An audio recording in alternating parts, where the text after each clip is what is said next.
안녕하십니까. 김군의 마음 TV 김원장입니다. 사람들 중에는 이런 질문을 하기도 합니다. 왜 하나님은 그 당시 내게 눈을 감으셨는가? 왜 그 당시 나를 지켜주지 아니하셨나 하는 그런 질문입니다. 이런 주제에 대해서 생각해 보고자 합니다. 성경을 처음 읽거나 성경을 처음 이렇게 본 사람들이 흔하게 던지는 질문 중에 하나가 왜 하나님은 선악과를 만드셨고 그것을 따먹을 줄 알면서도 선악과를 만드셨고 아담과 하와가 그걸 먹는 걸 보시면서도 막지 아니하셨는가? 또 뱀의 꼬임에 빠지는 것을 또 왜 막지 아니하셨나? 또 이뿐 아니라 좀 더 나아가서 가인이 동생 아벨을 죽일 때 왜 하나님은 막지 아니하셨는가? 이런 질문을 던집니다. 하나님이 그때 막아주셨더라면 그들이 더 이상 죄를 짓지 아니하지 않았을까? 이런 식으로 질문을 하기도 합니다. 사실 이런 식의 질문을 하다 보면 수를 헤아릴 수 없을 정도로 성경에는 많은 부분을 의문을 가지고 찾아낼 수가 있습니다.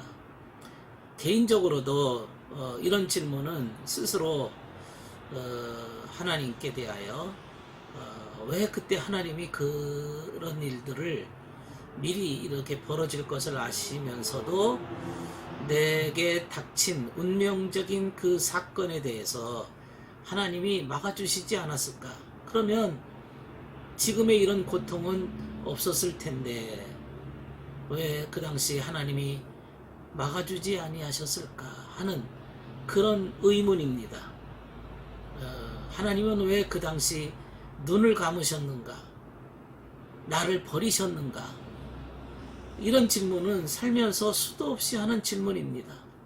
여기에 대해서 누군가 지혜로운 사람이 그건 말이지 그때는 이래서 이랬던 거야 라고 말해주면 속이라도 시원하겠는데 사실 내 인생에 대해서 그렇게 말해줄 사람은 없습니다. 왜냐하면 이런 질문은 내 인생 전체를 보고서 대답해 줄 수 있어야 될 것입니다.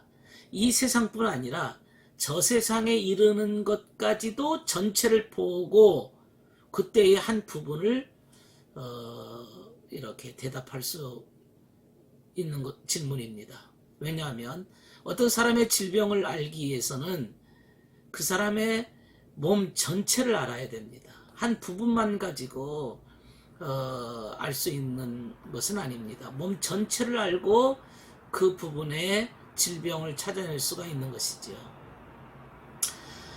그래서 우리 인생사에 있어서 이해되지 않는 그런 부분은 하나님의 섭리의 관점으로만 이해되기 때문에 그렇습니다. 하나님의 섭리가 뭘까? 하나님의 뜻이 어디에 있을까? 하는 그런 질문입니다. 만일 하나님께서 인간을 사랑하셨더라면 그때 막아주셨는 것이 당연한 거 아니냐? 왜 그때는 막아주시지 않았을까? 이런 질문에 대한 해답은 그 하나님의 섭리와 하나님의 목적적인 관점에서만 이해될 수가 있습니다. 인간이 참 이해하기가 어려운 질문입니다. 대답하기 어려운 질문입니다. 여기에 대한 대답이 있다면 이런 대답을 할 수가 있습니다. 하나님이 인간을 사랑하시지만 무작정 사랑하시는 것이 아니라는 사실과 또 삶의 과정에서 인간을 선의 목적지로 인도하신다라고 하는 대명제가 있어야 됩니다. 그러니까 하나님이 인간을 사랑하시지만 무작정 사랑하는 것이 아니고 또 하나님은 인간을 인도하신다라고 하는 이러한 대명제 속에서 이러한 질문에 해답을 얻을 수가 있는 것입니다. 하나님의 인도, 하나님의 뜻, 하나님의 계획, 하나님의 목적적인 관점으로 문제를 봐야 되는 것이죠. 하나님은 선하신 분이시고 또 선한 목적으로 인간을 인도하신다는 확신이 있다면 삶에서 일어나는 모든 불합리한 일들, 억울한 일들, 답답한 일들, 고난과 고통, 시험과 환난, 이런 문제들이 자연스럽게 풀릴 수가 있습니다. 내 인생의 비리와 음모와 사기, 이 모든 인간 세상에 일어나는 모든 문제들은 하나님의 섭리의 법칙에 준한 것입니다. 이렇다면 누군가 나한테 또 이런 반문을 할 수가 있습니다. 어째서 그런 일들이 하나님의 섭리 가운데 일어난다고 말할 수 있습니까? 그러면 하나님이 계획하셨다는 말입니까? 또 이렇게 나한테 질문할 수도 있습니다.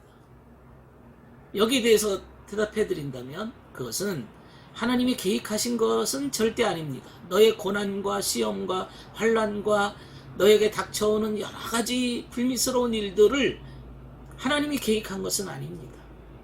하나님은 인간에게 자유의지를 강제하지 않으십니다.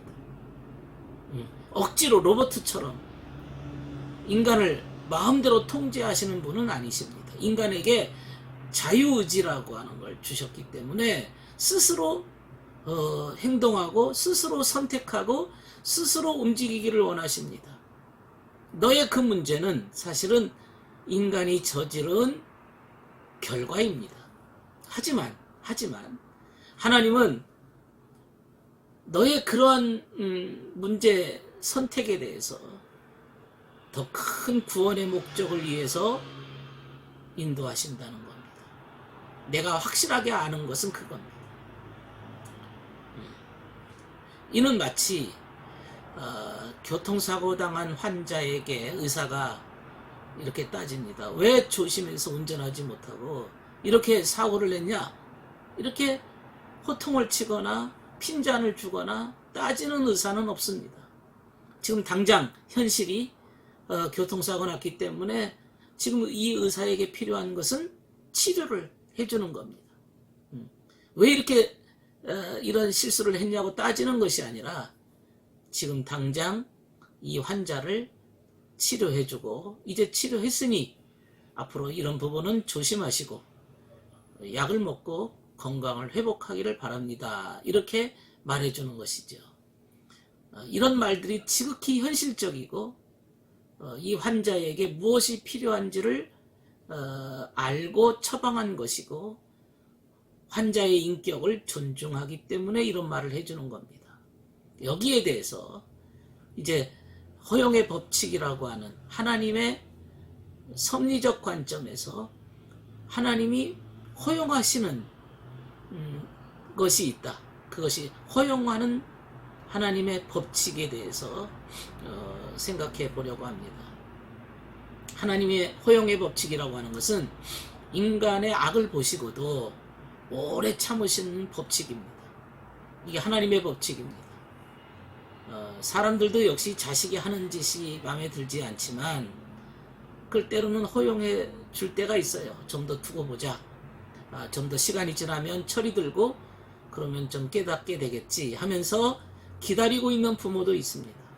하나님의 경우도 마찬가지여서 이 세상 살아가는 인간이 자연과 어떤 사람의 질서를 어기고 제멋대로 살아갈 때 그냥 당장 단번에 처벌하지 아니하시고 인간의 변화를 위해서 끝까지 참으시는 오래 참으심의 하나님이십니다. 그 이유는 인간을 향해서 오래 참으시는 이유는 좀 더 저 인간을 향한 큰 목적이 있기 때문에 그렇습니다.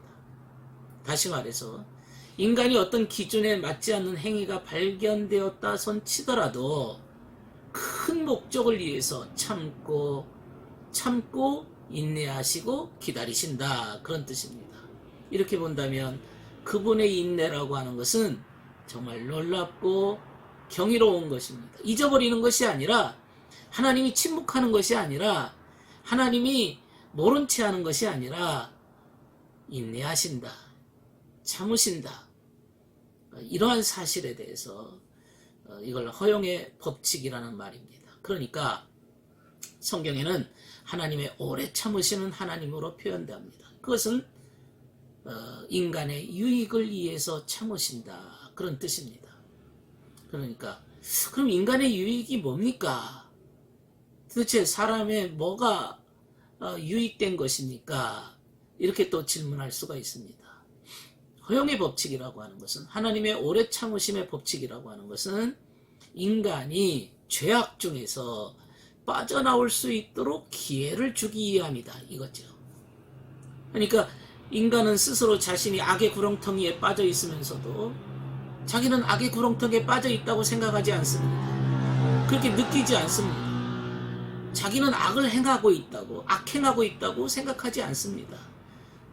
왜 그렇게 자신이 악을 행하면서도 악행하고 있다고 생각하지 않을까요? 그것은 정욕이라는 놈이 그 악의 쾌락을 주기 때문에 그렇습니다. 인간이 쾌락의 심취에 빠져버리면 자기가 자신을 보는 눈이 막혀버립니다. 자신의 악을 못 봅니다. 정욕이 가득한 사람은 그 즐거움에 도취되어서 양심의 소리를 무시하고 정욕에 깊이 빠져서 그 정욕이 불덩어리가 다 꺼지기 전까지는 그 즐거움 속에 파묻혀 있는 겁니다. 이때는 아무리 충고를 해주고 아무리 권면하고 아무리 가르쳐줘도 절대로 듣지 않습니다. 시간이 흘러서 자신의 한 짓이 드러나고 고난의 풍랑이 밀려오고 환란의 바람이 몰아치고 비바람이 내리칠 때에서만, 그때서야 집이 무너져 내리는 광경을 보면서 제정신이 돌아오는 경우가 많습니다. 마치 어떤 사람이 음식물을 계속 섭취합니다. 밤에 자면서도 또 일어나서 또 먹고 하다 보면 그때 당시에는 먹는 욕심에 그 음식이 자기 몸속에 들어가서 피가 되고 살이 되면서 온몸은 불기 시작합니다.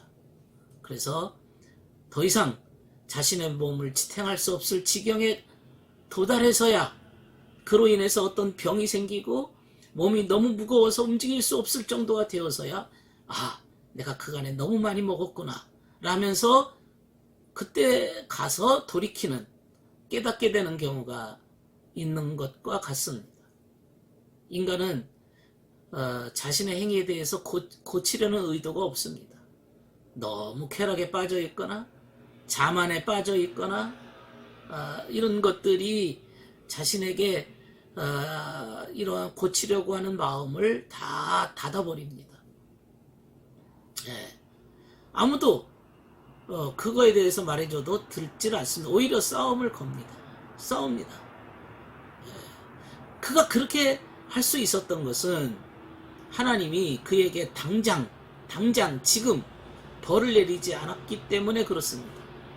근데 만일 하나님이 인내하지 않으시고 오래 참지 않으시고 당장 불벼락을 내렸더라면, 하나님의 인내심을 멈추셨더라면 아마 그 사람에게는 엄청난 일이 벌어졌을 겁니다. 그런데 하나님이 그걸 허용하시고 오래 참으시고 기다리심으로 인해서 그를 보시고 회개할 기회를 허락하시는 겁니다. 깨닫기를 원하시는 겁니다.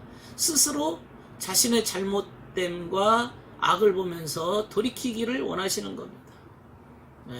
오히려 하나님이 오래 참으셨기 때문에 허용의 법칙이 그의 큰 사건을 오히려 막았던 것입니다.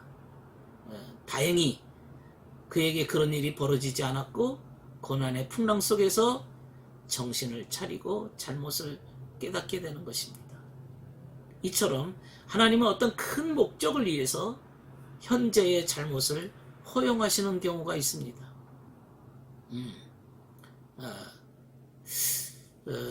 오히려 인간 스스로 악을 제거하기를 원하시는 겁니다.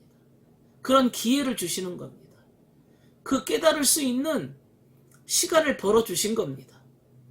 지금 당장 벌하지 않는 것은 네가 악을 스스로 끊어버리고 제거하고 하나님께 돌아오라고 하나님께서 기회를 제공하신 겁니다. 그 기간 동안 하나님은 오래 참고 계십니다.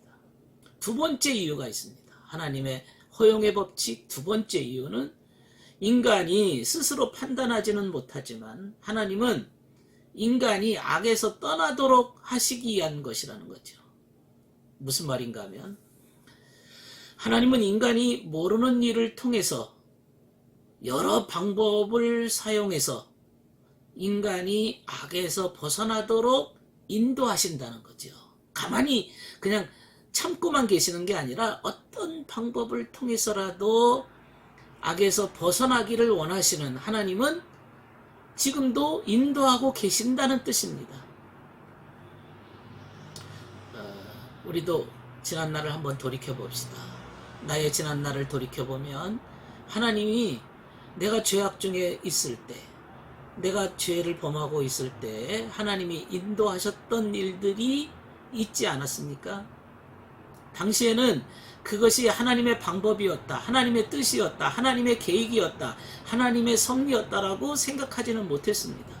그것이 하나님의 인도라고 여기지를 못했습니다.